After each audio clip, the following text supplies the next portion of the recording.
Thank you for joining us today for Lesson 7. Today we're going to talk about, is it a church department or is it church culture? In the past, we have had within our own church a department called Outreach Ministries. The people leading this ministry spend most of their time thinking about how the church is going to make an impact in their community or in our community. We will continue to have this ministry in our church to organize events and specific outreach endeavors. However, if we designate only one ministry to fulfill the purpose of the church, it limits the number of people working in this area. We must all be a part of the disciple-making culture in the church. When we have these specific events or activities which involve bringing in new people, we must quickly see those who are more interested in the church and begin the disciple-making process. Some churches may endeavor to make disciples on the side, but Jesus commanded his church to be a disciple-making church. It has been said that a jack of all trades is a master of none. Churches that try to do everything will be proficient in nothing. But churches that focus on one thing will be successful. Paul was a successful leader, author, church planter, and disciple maker because he streamlined his daily agenda. He did not say, "These many things I tinker around with," but he said in Philippians 3:13, "This one thing I do."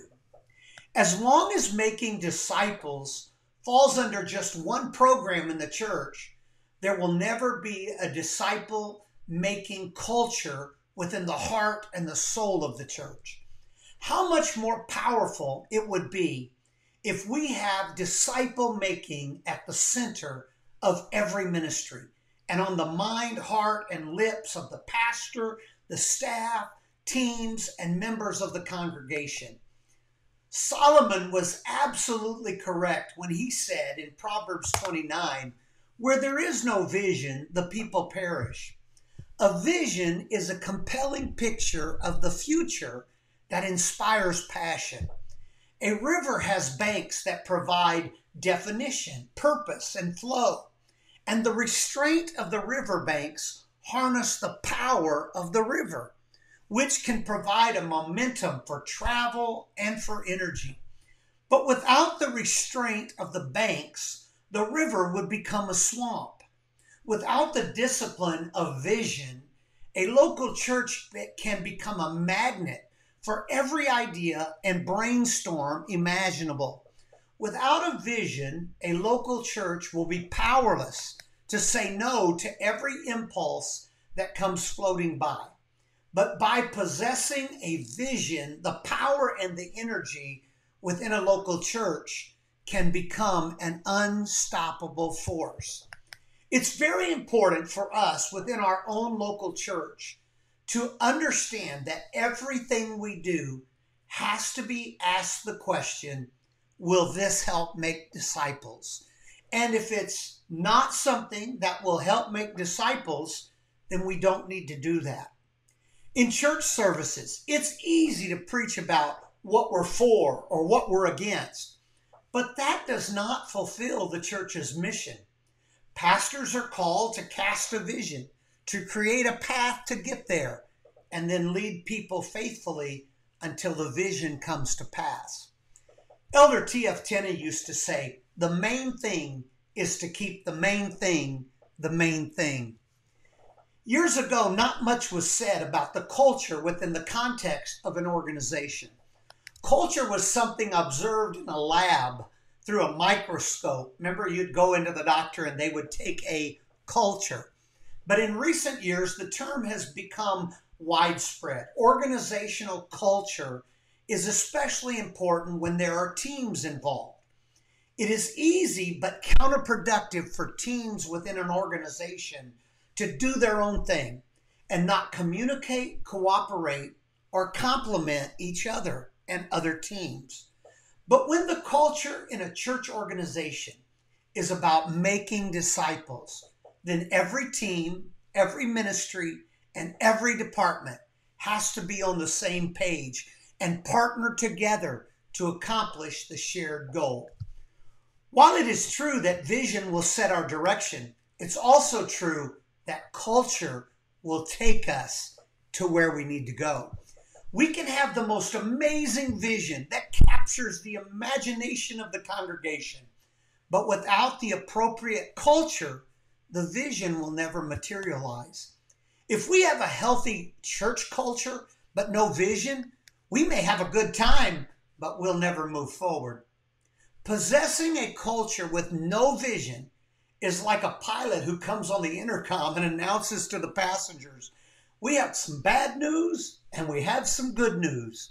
He says the bad news is we have lost all of our use of our flying instruments and we don't have a clue where we are or where we're going. But the good news is we picked up a tailwind and we're making record time.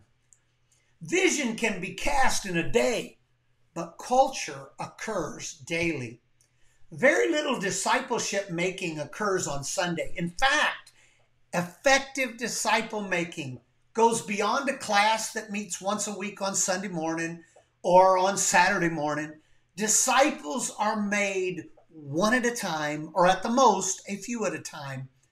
This kind of disciple making does not happen just on Sundays, but happens Monday through Saturday. This is culture. Too many great messages have been preached and visions have been cast to reach the world, to reach our community, with little or nothing to show for it.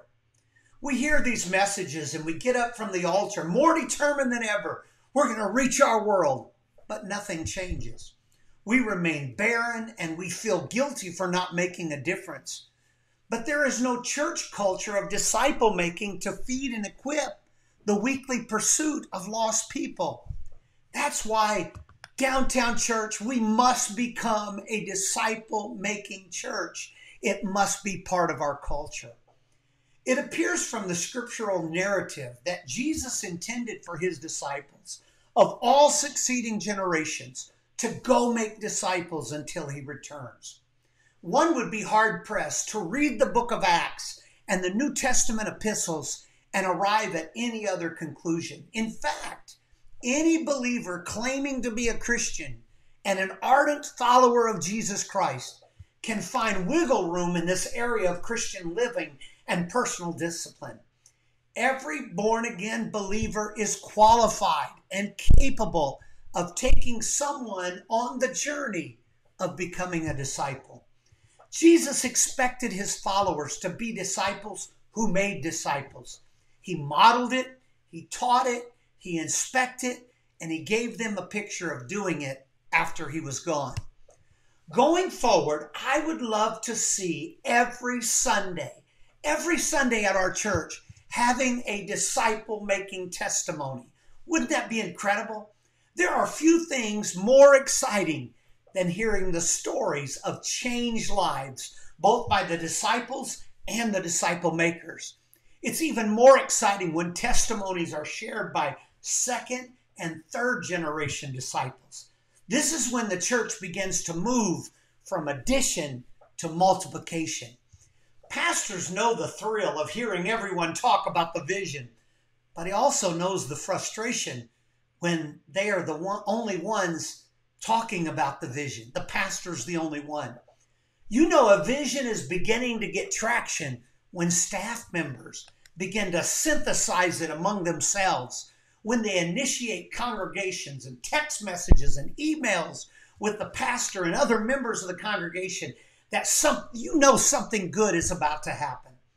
It's exciting when members of the congregation began using the buzzwords and phrases introduced by the pastor during vision casting. When that begins to happen, then you know you got boots on the ground. When the church knows that its mission is to make disciples, when there are more prayer requests about disciples than our own personal problems, when our testimonies are more about changed lives and less about overcoming our own challenges, when our prayers are more focused about other people, you know the culture has changed. Let me give you an example. In the past year, or the past 2 years actually, we launched the Church Faith Bill. It became the passion of the church. Everybody talked about it. We're still talking about it. We're in the midst of building the Church Faith Bill. It became part of us. It became part of our culture. What would happen if we began to get the same culture about making disciples? It is unrealistic to expect that every mature believer in our church could become a disciple maker. Is that a question? Some have said that a local church only needs one soul winner to make it grow. There's no doubt that that's true, especially if the person is gifted and anointed. But it was not Jesus's plan that only one person in every church would be gifted in getting people to the altar and to the water and then pray them through. This model tends to create superhero soul winners. Such a model gives a congregation a false sense that only a select few are gifted to reach the world and that there's nothing more the average saint needs to do. But I believe it is possible to create a culture within Downtown Church where the spiritual DNA of disciple making becomes embedded in every fiber of our existence. Making disciples should not merely be a program situated under a department heading where only one or a few are engaged, but every believer is capable of making a disciple. Making disciples must become the focus of every ministry in our church, from children to seniors, men's, ladies, young adults, youth, children's ministry. We all should have a disciple-making purpose in everything we do. Every pastor has a dream. I have a dream that all members of our congregation will rise up and fulfill the Great Commission in your own personal life. I dream we will not just try to fulfill this commission through institutionalized programs or artificially created events, but that we will daily live intentionally with a disciple maker's vision and heart. I dream that our members will not just faithfully give their missions offerings and feel as though they've relieved themselves of the burden to go make disciples of all nations. But my dream is that our congregation will not believe that it's just the pastor's job or just the staff or one or two AAA personality types to make disciples in the community of Battle Creek. I dream that one day every born-again believer will realize and accept the Christ-given mission to go make disciples. I dream that everyone in our church will walk into every room with an attitude of, "There you are," instead of, "Here I am." I dream that every mature believer will not just come to church, but they will turn sinners into friends and friends into disciples, and that they will not just follow, but they will follow to lead others. I have a dream that every born-again apostolic Christian will continually have a disciple at his or her side. What would happen in Battle Creek, in our city, in our nation, and the world if this was the dream of every pastor, but more importantly, it was the culture of every local apostolic church? You've been called to go make disciples. Are you ready to make disciples? Church, I believe we can do it.